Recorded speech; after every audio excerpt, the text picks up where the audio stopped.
Who raised you more, your parents, your grandparents, or someone else? I still remember the exact moment when everything I believed about my family, everything I had trusted and hoped for, completely collapsed, and I realized that the life I had been living was never mine to control,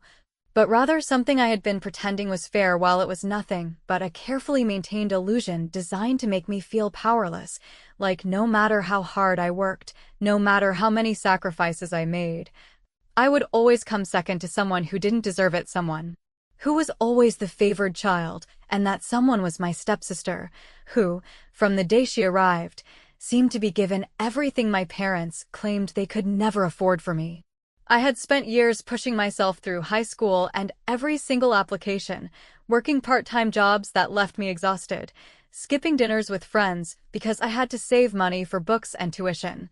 and asking for nothing more than a chance to prove that I could succeed in college without being a burden, only to be met with that familiar shrug and the same words I had grown to hate so deeply. "We just don't have the money for you. Honey, college is too expensive. Maybe you should consider a community program or scholarships," which at the time sounded reasonable enough, and yet, somewhere in the back of my mind, I knew it didn't feel right because I was watching my parents somehow manage to pay cash for a brand new house for my stepsister without blinking an eye. A house that was way beyond her needs, and every single piece of that transaction hit me like a physical punch to the gut, because I had worked my entire life to earn something that should have been a basic investment in my future, not a handout for someone who had barely even tried to earn their place. I remember sitting at the kitchen table that day, staring at the check my parents had gleefully handed over for the down payment on the house, feeling every ounce of frustration, betrayal, and disbelief crashing over me at once, and hearing my mother say with a perfectly practiced smile, "We just wanted to make sure she had a fresh start," while my father nodded in agreement as if I were not sitting right there, as if I didn't exist. And I felt this almost unbearable rage rising inside me because for years I had been careful, polite, and grateful for the scraps of attention and support they had allowed me, constantly reminded that I should be thankful for whatever I managed to achieve on my own, and yet now it was clear that their version of support was reserved exclusively for her, and somehow, for the first time in my life, I understood that the only person I could rely on to make sure my efforts and my life mattered was me, because everyone else had made it abundantly clear that my value in their eyes was negotiable, conditional, and entirely dependent on how convenient it was for them to use me as a measuring stick against my stepsister. I remember feeling this strange, almost liberating clarity wash over me in that moment, the kind of clarity that comes from realizing that the rules everyone else has forced you to follow have always been stacked against you, and the only thing left to do is to take control of your own path, no matter how difficult or uncomfortable it might feel, because the alternative was to continue existing in a world where my ambitions and my desires were considered expendable,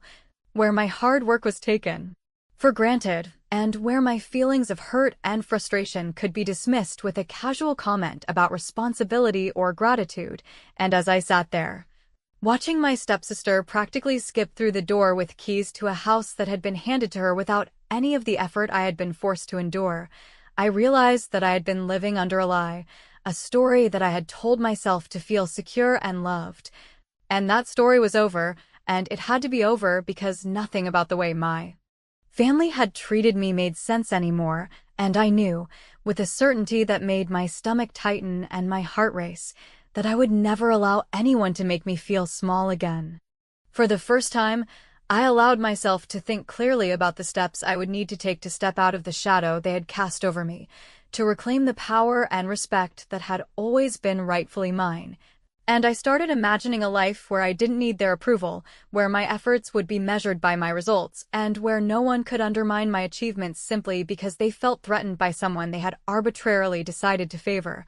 And even though the anger was still there, sharp and stinging, it became fuel for a plan that I didn't even fully understand yet, a plan that would eventually allow me to walk away from the family that had pretended to love me while spending years undermining everything I had worked for. I remember feeling this strange mixture of bitterness and determination, thinking about every single time I had swallowed my pride, every opportunity one had passed up because I was supposed to be understanding or grateful for what little they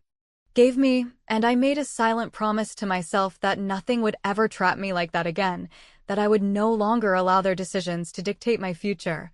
and that I would find a way to make sure they understood that their favoritism and their blatant disregard for my life had consequences that went far beyond words. I walked out of that kitchen feeling heavier than I had ever felt in my life, not because I was leaving behind material things or even my stepsister, who had no idea how deep the betrayal ran, but because I was leaving behind the illusion of family that I had desperately clung to, and in that moment, for the first time, I understood that walking away wasn't just an option, it was a necessity, and that if I wanted to take back control of my life,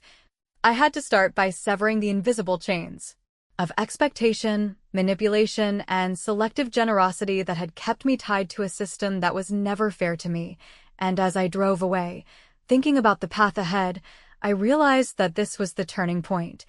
The moment when I finally decided that I would stop being the person everyone else expected me to be, and start being the person I was meant to be, no matter how long it took, no matter how difficult it would be. And that the first real step toward freedom was simply choosing to walk away, fully aware that the best revenge would come later, carefully measured and infinitely satisfying, because it would be mine, and it would leave no room for doubt that, in the end, I was the only one who had ever truly understood my worth. After walking away that day, I spent hours driving without really knowing where I was going, letting the anger and disbelief swirl in my mind until they began to settle into something sharper and more precise, a focus that was almost frightening in its intensity. Because for the first time I could see clearly that my life had been dictated by other people's choices for far too long, and now the responsibility for what happened next was entirely on me, and it was liberating in a way that left no room for self-pity or hesitation, because I understood that if I wanted a future that belonged to me, I had to take it without waiting for anyone else's approval or generosity, and the more I thought about it, the more obvious it became that everything my parents had said about my options being limited was just a way to control me, to make me feel dependent, and that realization gave me a sense of clarity I had never experienced before. A clarity that felt like a map unfolding in my mind, showing the routes I could take to reclaim the agency that had been denied to me for so long. I started making lists of everything I could do, everything I could control, and I realized that the first step was proving to myself, before proving it to anyone else, that I was capable of achieving something substantial entirely on my own. And I remembered an opportunity that had been lingering in the back of my mind for months, a program that could not only pay for my education, but also position me for a career that would give me independence, respect, and power. And even though the application process was intense and the odds were long, I knew that if I didn't try, I would be left forever wondering what could have been, so I committed to giving it everything, even if it meant working day and night, sacrificing comfort, and holding back no part of myself, because the thought of continuing in the same situation I had been in, watching my stepsister be handed the life I had been forced to fight for alone, was unbearable, and the more I visualized succeeding on my own terms, the more I felt a sense of strength and determination that I had never known before, a feeling that made the long hours and the exhaustion seem insignificant in comparison to the possibility of finally controlling my own destiny. As I threw myself into preparing my application, gathering references, and researching every possible angle that could give me an advantage, I also had to navigate the constant interference and dismissive comments from my parents, who seemed incapable of understanding that I was serious, that I was not simply seeking approval or comfort, and I had to endure the backhanded compliments and veiled criticisms that were always there when I dared to show ambition. But instead of letting them crush me, I began to use their underestimation as fuel, turning their doubt into a quiet fire that pushed me further and made me sharper, more strategic, and more determined to prove that I could succeed without their support. Because I knew that any victory achieved in their presence, especially one that showed them the cost of their favoritism, would carry a weight they could not ignore. I also started paying attention to every detail of my stepsister's world, not out of malice, but to understand how my parents were directing resources, how they decided what was valuable and what was expendable, and I began to see patterns.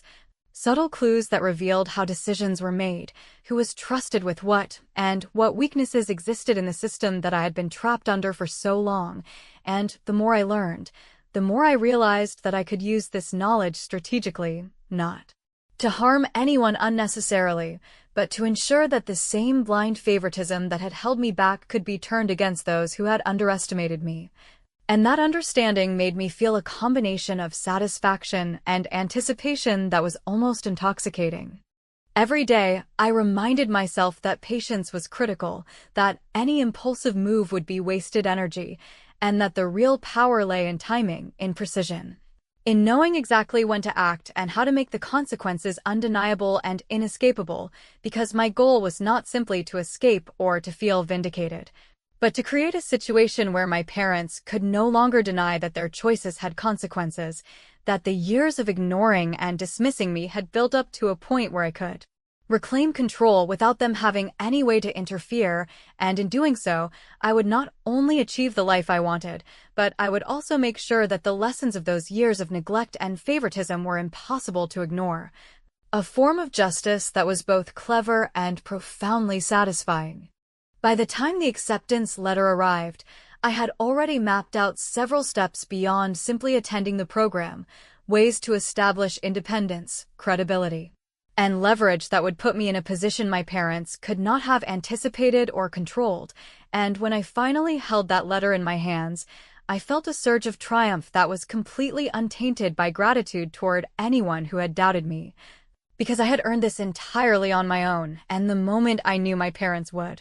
have no choice but to acknowledge my success, I also knew that their reactions would be insignificant compared to the freedom I had already claimed, the self-respect I had rebuilt, and the foundation I was laying for the ultimate act of revenge that would leave them staring at the consequences of their favoritism with no way to undo the damage.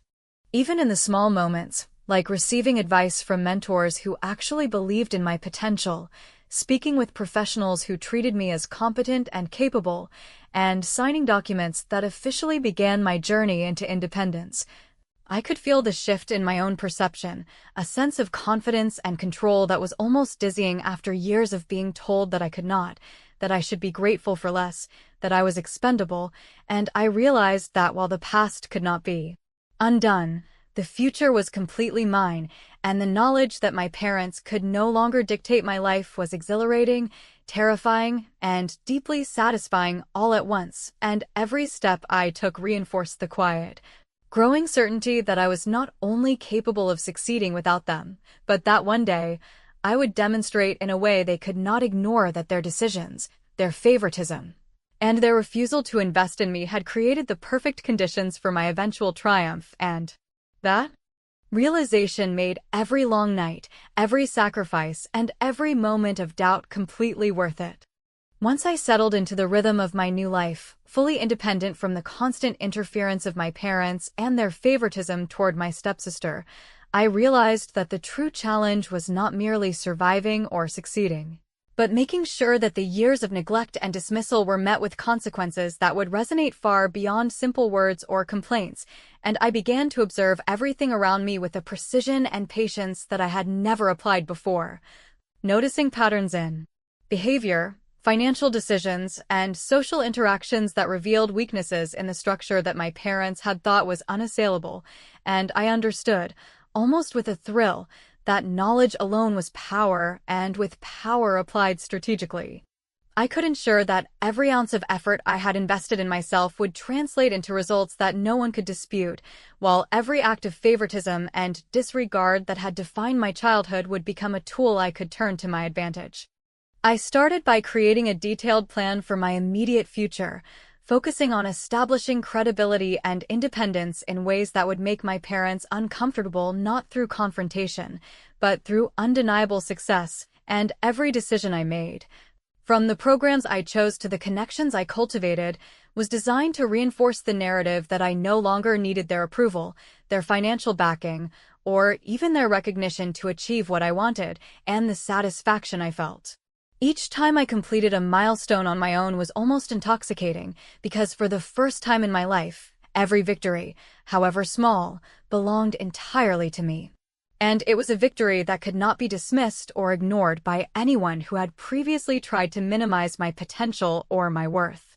While I was building my life, I also began to implement subtle measures to make my parents' favoritism increasingly visible, not through confrontation, but through actions that highlighted the contrast between the opportunities they had given my stepsister and the independence I had fought tooth and nail to create for myself. And it was in these quiet, deliberate choices that I found the first taste of revenge, because it required them to witness the consequences of their decisions without any way to intervene, manipulate, or reverse them. And every time I sent a carefully crafted update about my progress or shared news of accomplishments that I had earned entirely on my own, I could almost feel the discomfort radiating from them. A discomfort that was the result of their awareness that the favoritism they had shown had only strengthened my resolve and my ability to thrive, rather than diminishing my worth or my potential, and that awareness, more than anything, was satisfying in a way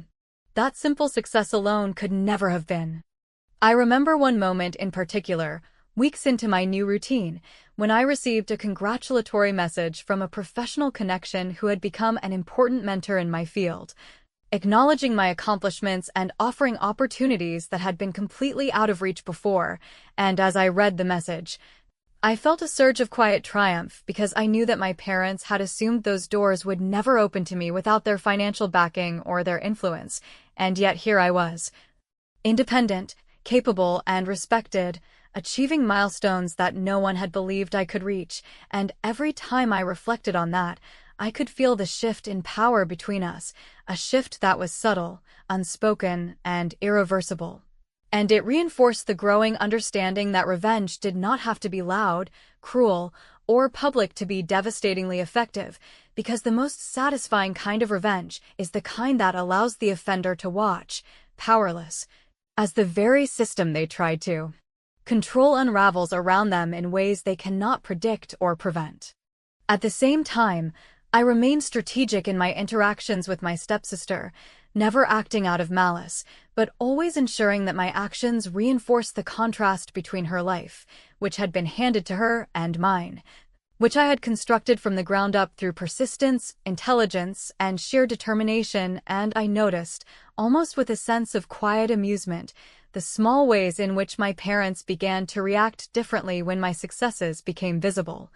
not through any confrontation on my part, but because the truth was undeniable, and the cognitive dissonance they experienced, watching me thrive without their approval while still supporting my stepsister at every turn, was something I could feel as if it were a tangible presence, a weight that I had finally turned into leverage, and I began to relish the anticipation of the eventual culmination of all these careful moves, when my achievements would intersect with the choices they had made in a way that would be impossible for them to ignore or rationalize. Even in the small, daily moments, I maintained this awareness, measuring every communication, every update, every demonstration of my independence. And I understood that my parents' assumptions about my reliance on them had created a blind spot that I could exploit without ever being confrontational or petty, and that realization gave me a profound sense of control, not only over my own life, but also over the narrative that had been imposed on me for decades. And I could see, clearly and unmistakably, that the foundation of my revenge would not be in anger or bitterness, but in mastery of my own destiny, executed with precision, patience, and intelligence. And that knowledge gave me confidence that the day of reckoning, when the full weight of my independence and my successes collided with the reality of their favoritism, would be inevitable, unavoidable, and, above all, brilliantly satisfying, because it would demonstrate, in the most undeniable way possible, that the years they had spent undermining me had only made me stronger, sharper, and more capable of triumphing on my own terms. By the time I began to consolidate my professional achievements and solidify my independence, I could feel a sense of inevitability, a growing momentum that suggested the world I had entered,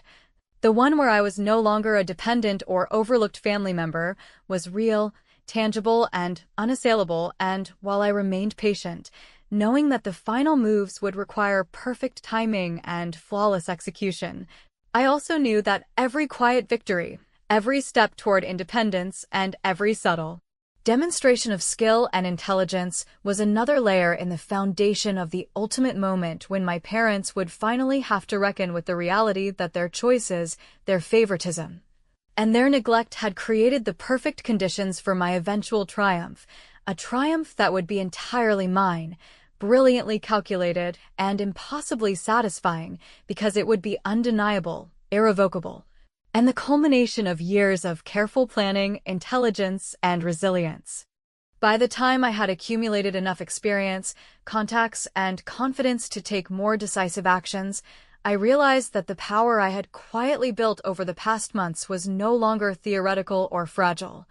but tangible and capable of producing consequences that my parents could not simply ignore, and I understood, almost with a sense of grim satisfaction, that this was the moment where subtlety had to evolve into action, where patience and observation had to intersect with deliberate choices designed to expose the imbalance, favoritism, and hypocrisy that had defined my relationship with them for so long, and I knew that in order to execute this effectively, I needed to maintain an air of calm confidence,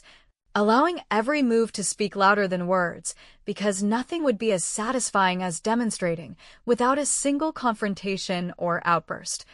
that their assumptions about my dependence had been entirely wrong and that the very tools they had used to control and belittle me could now be turned against them through my strategic actions. I began by carefully crafting opportunities to make my achievements more visible, not in a boastful or confrontational way, but through subtle demonstrations that highlighted my independence and the disparity between the privileges granted to my stepsister and the results I had achieved entirely on my own. And the first of these involved a professional contract that I knew would attract attention not only because of its significance in my field, but also because of the timing, the visibility, and the undeniable proof that my parents' claims of impossibility had been completely unfounded, and when the news reached them indirectly, through mutual acquaintances and casual updates, I could sense, without needing to hear it, the shift in their perception. The flicker of discomfort that comes from realizing that someone you underestimated is now standing on their own and thriving, and that discomfort was a powerful, intoxicating signal that my careful planning was beginning to yield results that extended far beyond my personal satisfaction. As I continued to build momentum, I also began to create situations where my stepsister's dependence and my parents' favoritism were rendered starkly visible, not through any action intended to humiliate her personally, but simply by allowing reality to expose the truth, and in doing so, I felt a profound sense of control because I was shaping the narrative without ever needing to confront anyone directly, while the consequences of their choices, the decisions that had dismissed me in favor of someone else, became increasingly apparent to those around them, and I found that the most effective revenge was rarely loud, dramatic, or confrontational, but rather quiet, deliberate, and unmistakably undeniable. Because the people involved had no way to rationalize or dispute it once the facts were laid bare through observable actions and outcomes that they had no power to influence or suppress. The first moment of real, visible impact came when I successfully secured a position that not only provided financial independence, but also conferred respect, recognition, and tangible influence within my field. And I deliberately shared updates in social settings where my parents and stepsister could not avoid seeing them, knowing that the contrast between the life I had painstakingly built and the advantages they had freely provided my stepsister would create an internal reckoning, an awareness that the system they thought would ensure her superiority had in fact revealed the true measure of talent, persistence, and resilience, and I watched, almost with a calculated patience, as the tension mounted, knowing that the moment when my parents would finally grasp the depth of their miscalculations was approaching, and every interaction, every casual acknowledgement of my success, added another layer to the inevitable emotional impact that would culminate in a reckoning that was completely of my own design. While maintaining this outward composure, I also strengthened the network of allies, mentors, and colleagues who could offer additional credibility, support, and validation for my achievements. Understanding that external recognition would amplify the contrast between my independent success and the preferential treatment that my stepsister had received, and the knowledge that I was no longer operating in isolation, that I had built a system of support and influence outside the confines of my family, gave me both confidence and leverage, because it meant that the consequences of their choices could no longer be contained within the private sphere of family dynamics, and I could see, almost with satisfaction, that the ripples of my actions were already beginning to disrupt the carefully curated narrative my parents had relied upon for years. At the same time, I continued to make choices that reinforced the undeniable truth of my independence. From financial decisions that highlighted my responsibility and foresight to professional achievements that were publicly verifiable and impossible to downplay. And I could feel the psychological impact of these moves on my parents intensifying with every passing week, because the very actions they had believed were inconsequential were accumulating into a force that could not be denied, and I understood, more clearly than ever, that revenge was not about punishment, but about establishing undeniable power, about proving through action that their favoritism, neglect, and assumptions had not only failed to diminish me, but had in fact created the conditions for a triumph that would be impossible to ignore, refute, or mitigate, and that understanding, that quiet, strategic dominance, was perhaps the most satisfying realization of all, because it meant that every choice I had made, every